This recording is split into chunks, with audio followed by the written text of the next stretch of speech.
राहुल शर्मा, आप देख रहे हैं एसपी9 न्यूज। स्वागत है आप सभी का आज की इस बड़ी खबर में। बड़ी खबर की शुरुआत हम करेंगे अशोक स्तंभ से। जी हाँ, प्रधानमंत्री नरेंद्र मोदी ने अभी हाल ही में अशोक स्तंभ का अनावरण किया। इस मौके पर असदुद्दीन ओवैसी ने बड़ा बयान दिया है। जी हाँ, क्या कुछ कहा है असदुद्दीन ओवैसी ने और ओवैसी ने क्या ट्वीट कर कहा है, एक रिपोर्ट हम आपको जरूर दिखाएंगे। लेकिन उससे पहले अगर बात करें तो नए अशोक स्तंभ पर जो जिस तरह से उसका अनावरण किया गया है, जिस तरह से उसको पूजा पाठ करके दोबारा नया बनाया गया और नई संसद भवन के छत का जिस तरह से अनावरण हुआ, उस पर विपक्ष भी लगातार कटाक्ष कर रहा है, विपक्ष भी लगातार अपनी बात रख रहा है।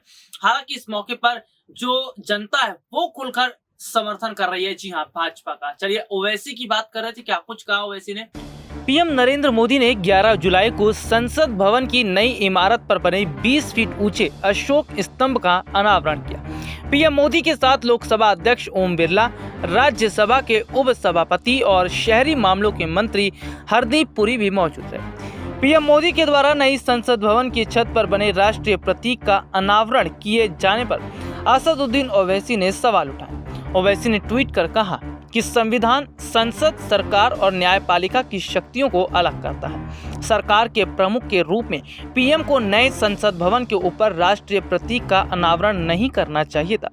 लोकसभा के अध्यक्ष लोकसभा का प्रतिनिधित्व करते हैं, जो सरकार के अधीन नहीं है। पीएमओ द्वारा संवैधानिक मानदंडों का उल्लंघन है। ओवैसी के इस ट्वीट पर तमाम लोग अपनी प्रतिक्रिया भी दे रहे हैं। संतोष कुमार परामर नाम के एक यूजर ने लिखा कि दुनिया की सारी जानकारी बैरिस्टर ओवैसी जी के पास है। हाँ, ये बात अलग है कि ये ऐसे वकील साहब है जो कोर्ट में दलील पेश नहीं करते। हालांकि लोगों की तरफ से प्रतिक्रिया तो सामने आ रही है, लेकिन सीधे तौर पर अगर देखा जाए तो असदुद्दीन ओवैसी ने सीधे तौर पर कहा है कि मोदी सरकार आज जो काम कर रही है वो सीधे तौर पर संविधान से अलग है।